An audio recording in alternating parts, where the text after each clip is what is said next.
Welcome to What Happens Next, the channel and the show where we talk about the period of life when we're often at a crossroads and we're thinking about what happens next in our lives.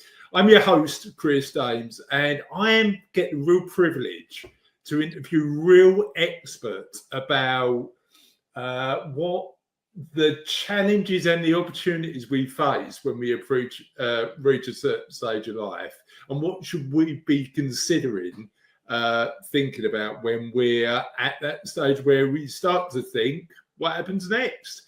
I'm really pleased today to be joined by Jo. Jo, how are you today? Yeah, I'm really well. Thank you very much, Chris. Thank you so much for inviting me And on. you caught me as I was making my coffee, dancing to a bit of Beyonce, which you didn't strike me as being a bit of a Beyonce man, but hey, you never know. A bit of twerking around the kitchen. Love it. I've got the sign in my kitchen, and I'm really proud of this sign because we've got a sign that says "We dance in this kitchen," right? Okay. And when my daughter comes home from university, one of the things that we always do is have a little dance around the kitchen.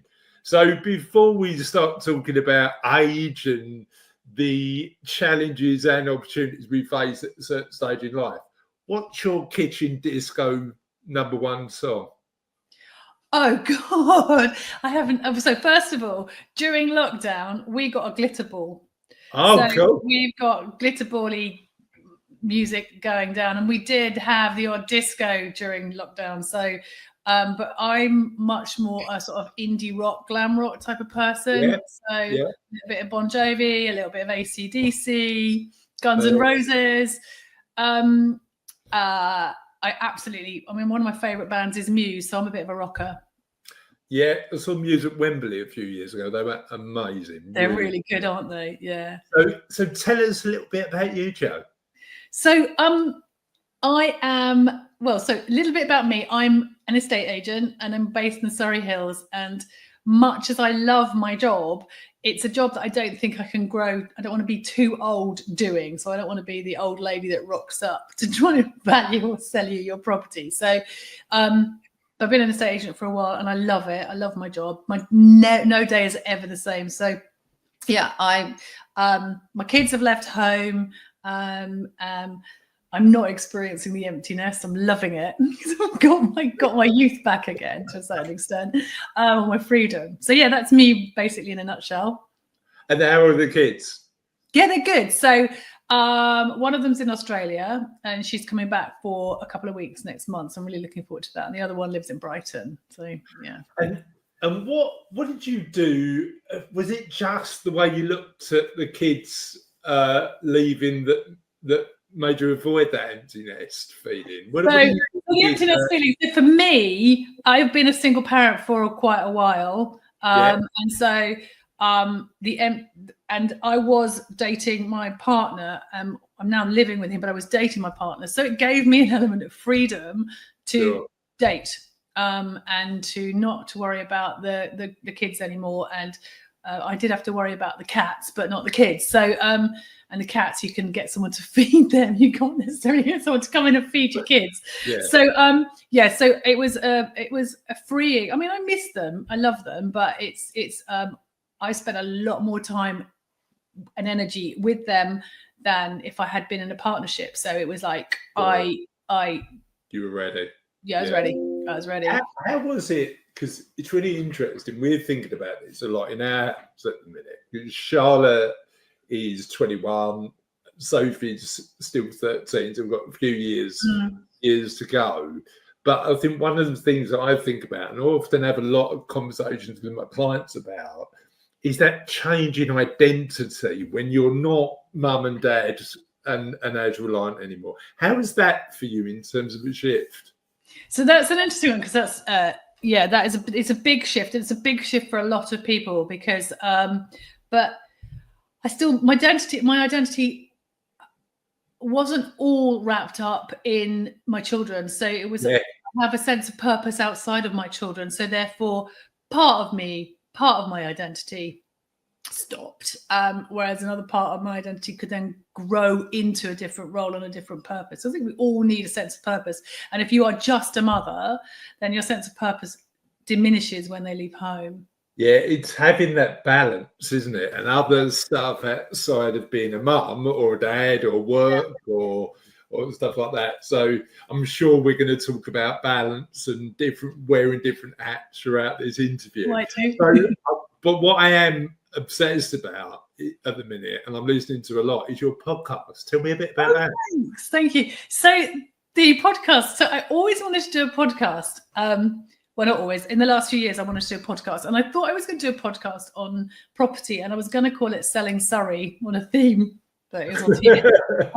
Obviously, not in the same way, but I was. And I realised that property is very visual, and so an audio podcast, which is mainly how people listen to podcasts, is not necessarily how you're going to sell a property or sell the idea or keep people interested.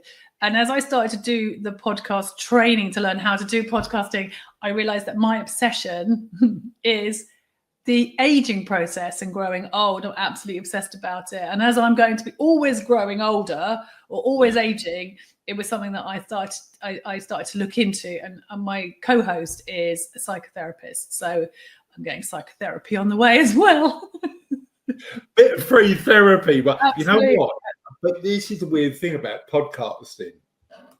It's a great way. I think we've had this conversation before, and this is my second podcast. I hosted a podcast about kindness for many years before we started What Happens Next. But the great thing about podcasting for me is you get to interview people and ask them a bunch of questions and learn from the experience without sounding a bit weird, because just phoning people up randomly saying but when you've got a podcast, apparently, Joe, you're allowed. You can ask really strange questions. Absolutely. Yeah. I love it. Well, for our guests, we do ask, are there any topics we can't talk about before we go on to the podcast? Why the obsession? So the obsession. Okay, so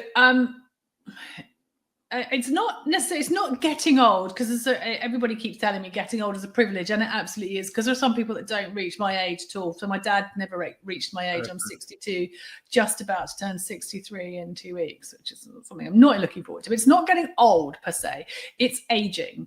And so the obsession is like things keep changing, and it's a surprise all the time, and trying to approaching it with humor, but actually sometimes it's just a bit like, for God's sakes, getting ready in the morning, making myself some shade of normal, which is like when in my 20s and 30s, I could literally just get up, put on a pair of jeans and go out of the house. Now it takes hours to just look normal. So the obsession is, skin moving in a different direction, hair changes, teeth changes, physical changes, and what you need to do in order to make yourself look presentable to get out the front door. I'm still really learning how to do that. I'm just like I just rock up.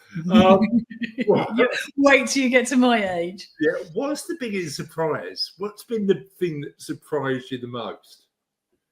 Well, that's an interesting question. What's been the biggest surprise? I think actually is the physical changes. And the physical changes are, there are things like skin. So, doing things in the gym, and you're watching, and you catch yourself in the mirror and your skin's moving in a completely different direction, or it's gone into some kind of creasy mold and looks like it needs ironing. It's the changes. I was laughing with my osteopath because I have done my back in doing lifting. It's like, it's actually now becoming an extreme sport just to go to the gym because I'm so much older. But and don't get me wrong, I love it and I need to do it. But it's things like I don't know, your eyesight, the quality of your hair, the color of your hair, everything. My teeth need a bit more. Everything needs a little bit more care in terms of what you look like. Whereas before, when I had flawless skin, no wrinkles, hair that didn't matter what I did with it, I didn't need to dye it, didn't need to style it. Now it's just a little bit, it's the physical stuff, and it's not just how I look, it's how I feel as well, and how my body operates. I'm I'm not as flexible and as I used to be, although I am doing yoga. It's just slowly, and if you're not careful with the maintenance, it can degenerate quite a lot, and therefore you start. I mean, I heard the other day, if you are over 65 and you don't exercise, you don't lift weights, etc. But if you're over 65 and you break your hips and you go for an operation on breaking your hips, your chances of dying within a year are high. Yeah, I mean, that's too. Yeah, that there was a Diary of a CEO podcast. Funny enough, I think it was that, and I heard it on Peter Attilia. Yeah, and he was talking about that, and I it's really interesting because we do talk about physical well-being on What Happens Next quite a lot, and we've interviewed guests, and I think the interesting thing is the importance, as you're doing, of lifting weights actually, like maintaining that strength as we age. Even though it can feel a little tougher when we get older to do it, right?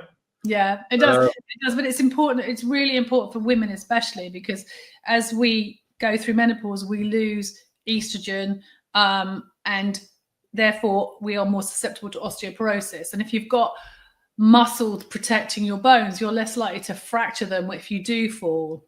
So the funny thing about falling is that if you fall over, you're still young. If you have a fall, you're old. And so I've never had a fall. I'm never going to have a fall. I'm always going to fall over.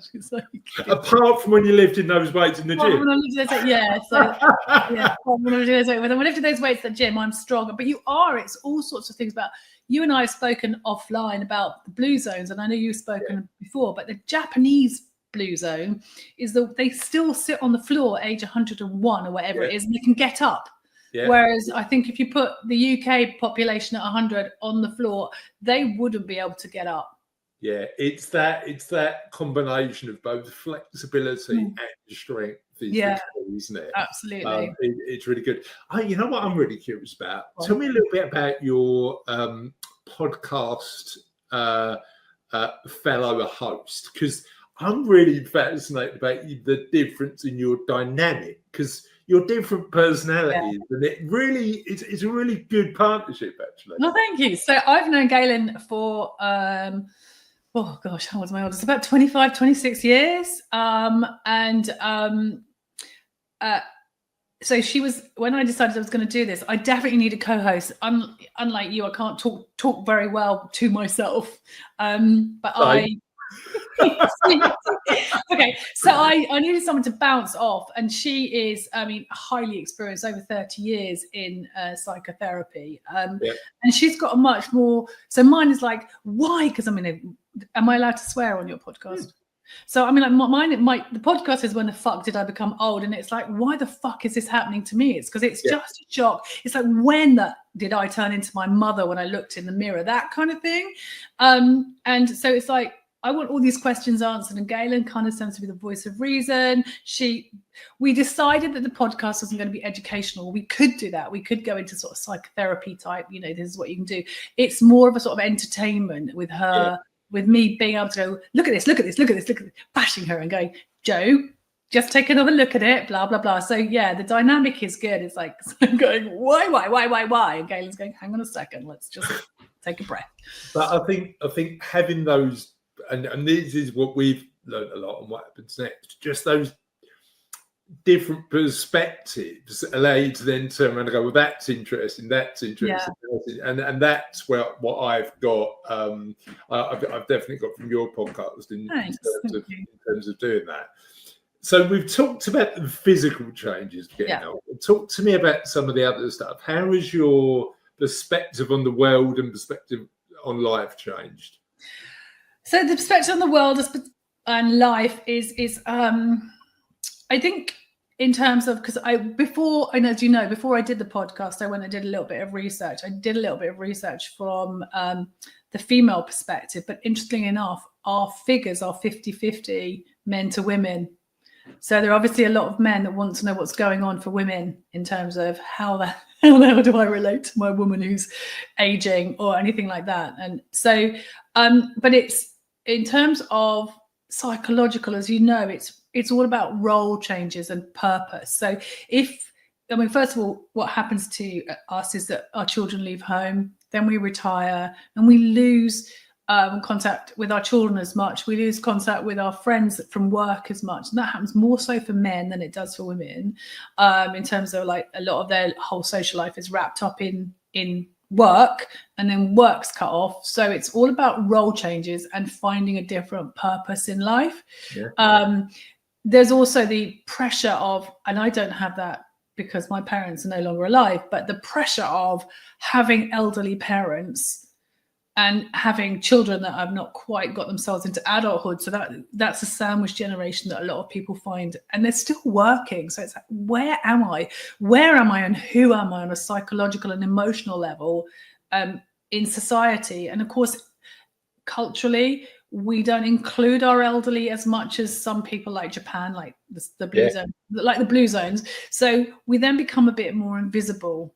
And it's a physical invisibility as well, because there are some celebrities out there trying their best to go to be a lot less, I don't know, operated on with a lot less Botox. For example, Pamela Anderson is she may have had some work, but she's going into sort of like more natural than she used to be, and she's getting a lot of stick for it. There are people going, she looks like a grandmother. Well, you know, she's in her 60s. She may well be a grandmother. But what's wrong with looking like a grandmother? I know Brooke Shields. That right? Brooke Shields has written a book. She's been, because she was sexualized earlier, wasn't she? Early in her life. A book on, you know, how people are being abusive to her for looking old. It's like, well, but it happens. So there's like, not only are we facing the interesting thing, how do we just have better conversations about this? I mean, I look at that and say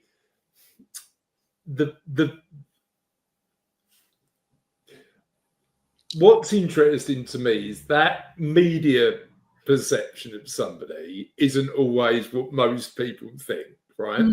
It's where we are.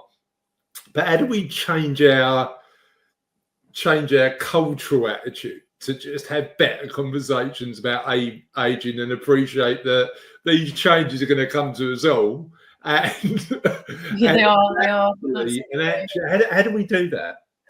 Well, I mean, the media, not the media, but some of the celebrities are doing it for us. Some of them are doing it for us. Some of them are leading the way in as much as they are talking about it. I mean, we've got the lovely Davina who talked about a lot. She went into the menopause in great depth, and there's a lot of stuff on the menopause. We've got the likes of Jamie Lee Curtis, and as I say, Pamela Anderson, and we've got people that are saying, no, I'm getting old. And we've got some beautiful older women like Helen Mirren and Jane Judi Dench. It's about not lying down so much, but they're fighting an industry where over 50 you don't get as much work. It's interesting, isn't it? And on your, because I know you mentioned you did a lot of research and went out to speak to people. What, in your experience with the research you've done, are the real challenges for people who are in their 60s and beyond, but also the opportunities that people think they've got? So the research that I did was mainly, what was sad was the fact that everybody's going through something, but not everybody feels that they can talk about it. So I went to a couple of WI groups, and a lot of people approached me afterwards with their problems. So I talked about it in an open forum, and then a lot of people came up to me and said, oh, I've got this and I've got that. It's like that social stigma element. Yeah, absolutely. Like, we're not allowed to hear it openly because I'm admitting. So, you know what, Joe? I've had a couple of conversations this week about, particularly about men's clubs and the fact. Have you read a book called Bowling Alone? No. Should I? Yeah, I love it. I absolutely love it. It's about the decline of clubs across society in Western civilizations. And actually, I'm really fascinated by the like the Women's Institute is a brilliant club of people of support. And the conversations I've had this week is the fact that those clubs are absolutely amazing. But what fascinates me about your comment is, in that supportive environment, people are still conscious of not being vulnerable. How do we? It's perceived. It's perceived as a weakness, or has been perceived as a weakness, vulnerability, and also femininity has been perceived as a weakness in business as well. So we have this whole sort of like, I mean, there's a whole movement now, but there's still glass ceilings for women in industry. But we are moving forward in it, but we're still, our generation still held back by what you can and can't talk about. So what would you, if you could have carte blanche and say, right, we can talk about anything, what would be top of the list? Well, I think we talk about aging. I think we talk about, for me, it's like, why the fuck can't we age? Why will society? Why is society saying you're not allowed to be old? You know, you're old. You go into a box. We don't see you, and then that annoys me, because like there's some gorgeous people, and why are we? It's all about, especially now in the media and the social media, etc. It's all about how you look. And that's a shame. That's a shame, because we all buy into that. As you say, that ignores what people with all this experience can bring to the table, right? Yeah. You know, and it makes a lot of lonely people. Lonely people. Yeah, 100%. So some of these conversations, based on the research you did, didn't happen in the collective. But when you, as you say, that people were coming to speak to you individually, what were they saying then?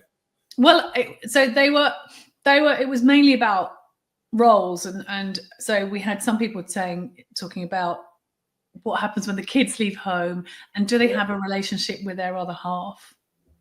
What do we talk about after all these years? Do I like him anymore? I'm not sure. I'm a bit worried about that. So that I think that's key in preparing for later life, when there is no household maintenance to talk about, which is a bit dull anyway. But you know, what do you do together? What are your common interests? And then when you retire, you go. Before you retire, you go out to work, come back, talk about your day. If you're constantly with each other, that was another thing. We're constantly with each other now. We've got nothing to talk about. Yeah. So we don't talk.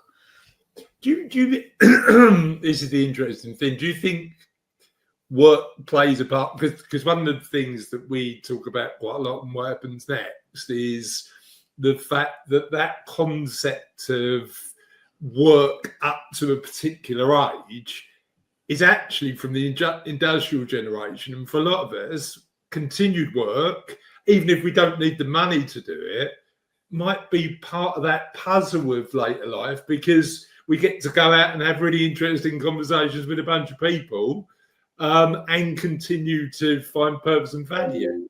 Yeah, I agree with you. So we've done a podcast episode which hasn't been released yet on curiosity. Yeah. And how curiosity keeps you young, just going out and playful and interested. And so if you are, invisible as an older person, if you start asking questions, you become less invisible. People have to talk to you. But I think the whole thing about retirement and the cutoff point is a bit archaic. And as you know better than anybody else, a lot of people can't afford to retire at 67. Their pensions are not sorted out. If you're lasting 20, 25 years, that's a crisis. But in terms of having a purpose and having something to do and being curious and keeping young, absolutely, you need to do something that gets you out of your comfort zone, that gets you asking questions, that gets you thinking, because that keeps you young in attitude and young in brain as well. So this is the interesting thing. I think my experience, and you're right, we are now as a society not as prepared as we once were to stop at a particular age. But even if you are, I think from a financial perspective, and we've got clients who are, that continued work can spark that curiosity and spark that innovation and spark that sort of just excitement of getting up in the morning and going, what's going to challenge me today? I think is the interesting thing. I'm curious about the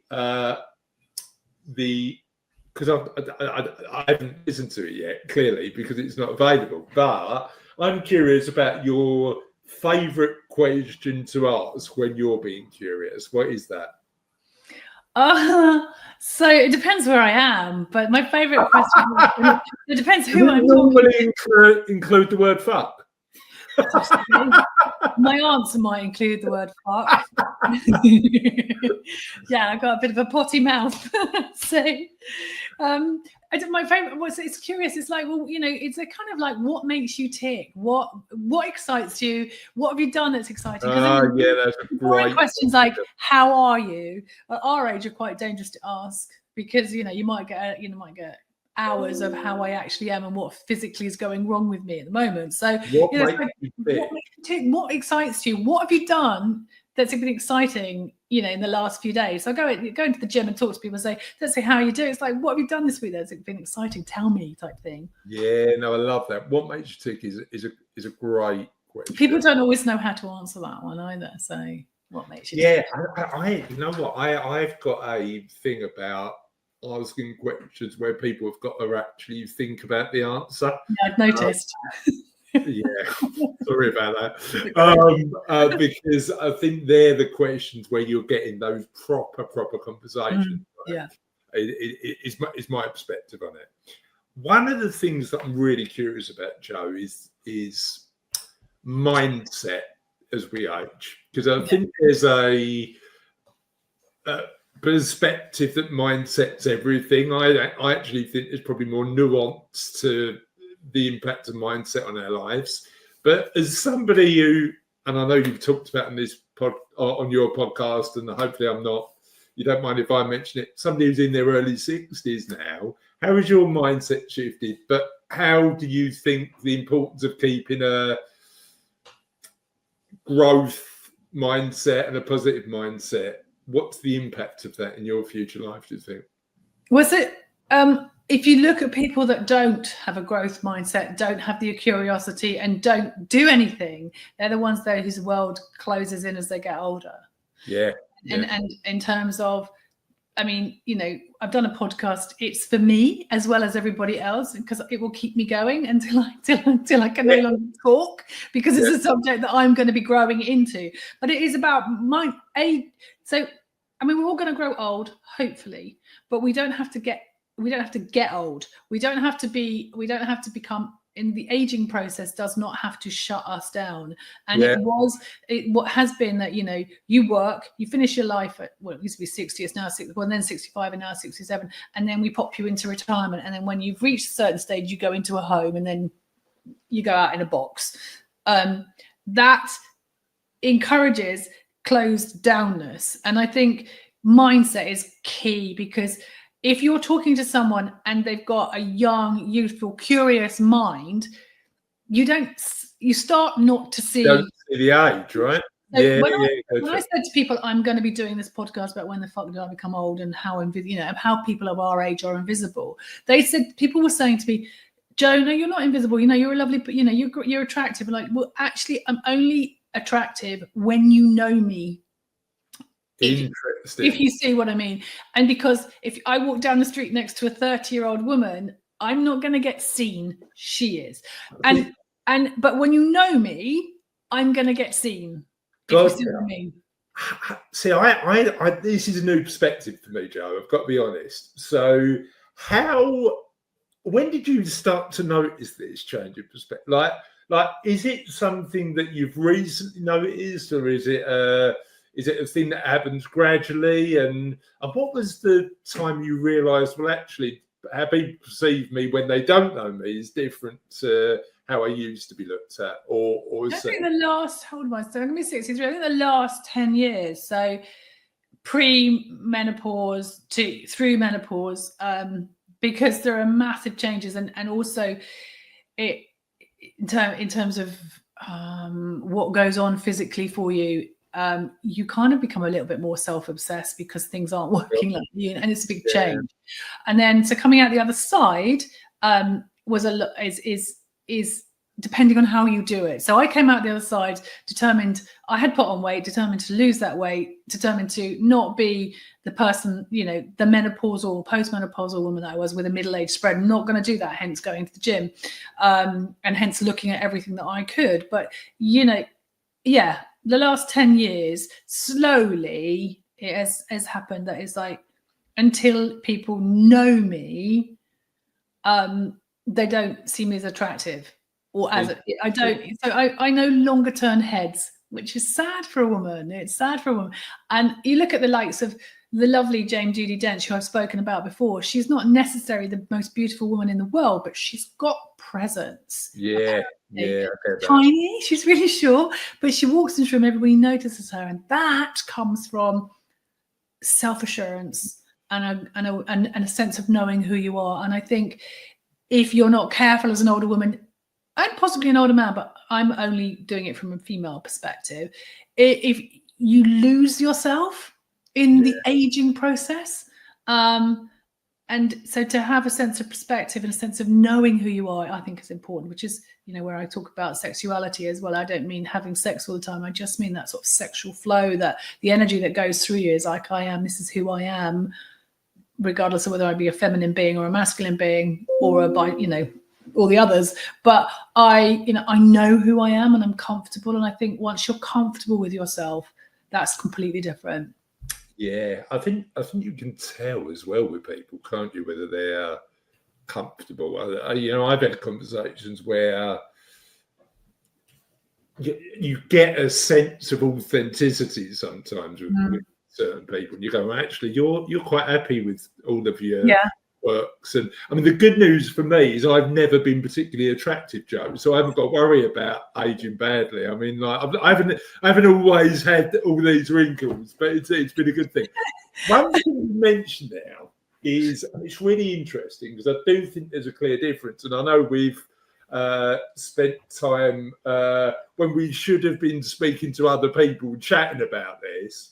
Yeah. The difference in aging between men and women, and how that differs and alters, and the challenges that I might face as I'm not 60 plus yet. I've got a few years to go, but the challenges that men face as they age compared to women. What do you think the difference is? Interestingly enough, we've got the Battle of the Sexes, It's Not Fair, goes out tomorrow. But and I think that's another perspective. I need to talk to more men about that. But I think for a man, it's the changes that I understand. So the physical changes are perceived as being, we look at George Clooney or Brad Pitt, who are all in their 60s now, and it's perceived, the silver fox. And so going old as a man gives you more, you're more distinguished. Authority, potentially. Yeah. I think the aging process for a man physically happens later in life, and that's and then you become invisible as well. I think there's a whole behind the scenes, there's a whole lot going on for a man. So again, we've got the retirement. Who am I if I'm not the provider? Who am I? Yeah. And also there, dare I say it, there's sexual performance stuff that can go on for a man as well in their 60s. So who am I in bed and I'm not the dominant person is also a problem for men, an issue for men, but they don't look, it doesn't show. So, they carry on being distinguished. No one knows that they are feeling, unless of course, they've gone into a slump, but no one knows anything that's going on the psychological. So there's definitely psychological and emotional challenges for a man in terms of purpose and who am I and how do I perform. But the physicality doesn't start happening until later. And how's that different when we compare the challenges that women might face? So we have physical challenges. So definitely have physical challenges that. We have the possibility of osteoporosis. We've got the do we take HRT? And we have physically what we look like. We put on weight. We seem to get more wrinkly because we don't have the same hormone levels that we used to have. All of that stuff happens kind of like suddenly, gradually, but suddenly. And you go, fuck, I am my mother. How did that happen? It's like, you know what? I mean, I'm in my late 40s now, and I realised a few years ago that I turned into my dad when I was saying stuff to my kids. And you get to that point where you go, I can't believe I've just said that. I when I was younger, you're like, I'm never going to be that person. And do you think there's just this? It's really interesting. I think there's an inevitability of that. yeah. But you're always thinking about how to avoid the negative elements and learn from what you don't want to do. But yeah, I with a teenager in a room in an absolute mess, 1,000,000% of the time, it's an interesting conversation. What you've mentioned about sex and sexuality. Tell me about what you've learned as you've got older about how we should potentially look at this as we get a bit older. Big topic. The big topic. So where would you like to start? How long have we got? Briefly. So in terms of same with any muscle, use it or lose it. We have talked about you don't necessarily need to be having sex in order to use your muscles for a woman. So there is, I mean, if you don't use your muscles and you're not having active sex and you're using your vaginal muscles, then you do run the risk of being incontinent and stuff like that, because it just happens. So you don't necessarily need to have sex in order to do that. There's equipment that you can use to stop it from atrophying, but it's the same as gym work. If you don't work out, you don't work your muscles and don't use them, then you've got a problem. You could have a problem. Sure. So we have talked about, in one of our episodes, we talked about masturbation. We've talked about in terms of there are vaginal cones that you can get to keep the muscles going, because as a woman, you use your muscles when you're having sex, or you before menopause, you use your muscles when you're inserting tampons and stuff like that. So there's muscle power. So it's keeping it going. We're not saying go out and get laid all the time. We're just saying, it's important to think about that as well, which of course is something you didn't have to think about when you were young. You're either getting laid or you're having a period. And it happens post-menopause too. So so on the physical level, it's important, but actually on the sort of like keeping your energy flowing and keeping yourself soft and open and attractive, you need to feel attractive. So whether or not you're doing it with yourself or you're doing it with somebody else, it's important to keep that flow going in some shape or form, because touch is so important. Sure. And a lot of older people don't necessarily have touch, but they don't think that they can even just stroke their own skin. It's like, so yes, it's key. It doesn't need to die. It shouldn't die, because we then get into body problems for women. And then for men, well, it's important to keep an eye on their prostate, very much so. And it's, I don't know enough about erectile dysfunction as much how it actually works, but I do know that is a key psychological and emotional factor for men as well when that happens. Sure. No, it's really interesting. What have you learned most since you've been starting the podcast? What's the thing where you've gone, I didn't know that before, and now I've got a bit more of an insight into it? So the thing that I've learned most is the need for community. Yeah. The fact that actually we're not in this alone. I'm not in this alone. I've had a lot of people say, "Oh my God, I didn't realize that. I thought I was all by myself." I'm so glad you mentioned that. Thank you. Yeah. But this is the thing. Like, this is one of the big things that we talk about on What Happens Next. We talk about friendships, and that's really important. But And it's interesting, because the more we look into the research in this, you look at the Blue Zones research, for example. The Japanese, the Okinawans have these things called moai, which is like a friendship tribe that all help each other.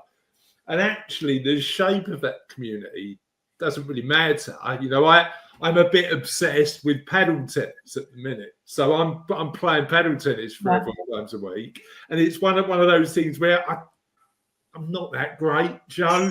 I go along and whack a ball a little bit. I go for the chat. I go for the feeling of togetherness in terms of what that generates. And this is the interesting thing. That element of Women's Institute is a perfect example, right? You know, that element of being surrounded by people who can act as your community is fundamental. And when we talk about on What Happens Next, I'm not religious, but some people get that from church. Some people get that from their faith. But actually having something bigger than you that you can contribute to, I think is really important, don't you? Yeah, absolutely. The contribution is a key factor in growth, isn't it? And also, but also what's really important is a sense of security and belonging is really important. Yeah. So tell me about how you get that. How do you get that in your life? My sense of belonging. So my sense of belonging comes from my friendships. Absolutely. Yeah. I'm obviously and my relationship and my children. But if I was to lose my relationship, if my partner were to die, I'd get that from my friends. The sense of belonging. I belong in a small group of friends that I've known for ages, and they just know me, and I don't need to be anything. And so I've recently moved in with my partner, as I said. So I'm now having to make friends, which is a little bit more challenging as you get older because you don't make the friends at the school gates or anything like that. So part of joining the group that we're both in together is making friends in a new area. Yeah, that's big, isn't it? It's that doing that thing that allows you to. How do you make friends as you get older? And for a lot of people, that's tough. I remember having a conversation when we did the podcast about kindness with a guy called Jason, and he told me about a friendship he had with. So Jason at the time was in his mid-40s, and he signed up with AGK's companionship scheme, which partnered him with a 82-year-old Liverpudlian called Elsie. And he went into the scheme feeling really benevolent. So he was like, I'm doing a great thing and I'm helping the. And then what he realised when he built his friendship with her is she was absolutely fascinating. Like she was at the Cavern Club when the Beatles started and had like this massive life experience that he was like really excited to learn about and understand. And I suppose that's interesting, isn't it? Have you ever seen that show, Old People's Home for 3-year-olds? No. So it used to be on Channel 4. And it was a show where they combined a nursery with a old people's home, and actually just got the kids and the older people to mix. And it was a fascinating social experiment because there was they're making an old people's home. Yeah, I don't know where you can get it now. I mean, it was on Channel 4 years ago. On YouTube. But really, a really interesting social experiment that I think gives real insight into loneliness as well. Because what they did is they showed that health improved for the older people by just simply being around the kids. Which is fascinating. What's your perspective on mortality? How do you think our relationship with death changes as we get older? So I can only talk about it because I haven't done any interviews on mortality yet, but I can only do it from my own perspective. It becomes more inevitable, and it becomes, as Galen has said on a couple of occasions on the podcast, the runway is getting shorter, so it's coming. And I mean, I think like most people, my view on mortality is that it's going to happen at some stage. Please don't let it be long and prolonged and painful. So I want to do a podcast on euthanasia because I so believe in that. And I'm more concerned, and I've actively signed up petitions and all of that kind of stuff that I didn't do before. I mean, the conversations we're having now are far better, aren't they? You know, in terms of what Kim Ledbetter's doing in government, and actually having conversations about the fact that, you know, we make it difficult for people to make that choice, even though in the UK. So it's good. It's good that we're doing that. I agree with you. Yeah, absolutely. Yeah. What makes you tick?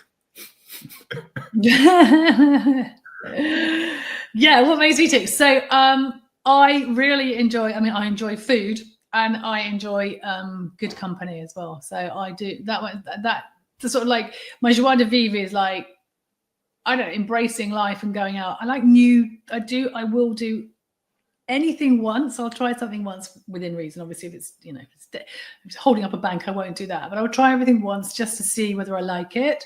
If I don't like it, I won't do it. But I'm adventurous. So keeping an open mind, enjoying my life with my friends, and eating. Yeah, Eating's good.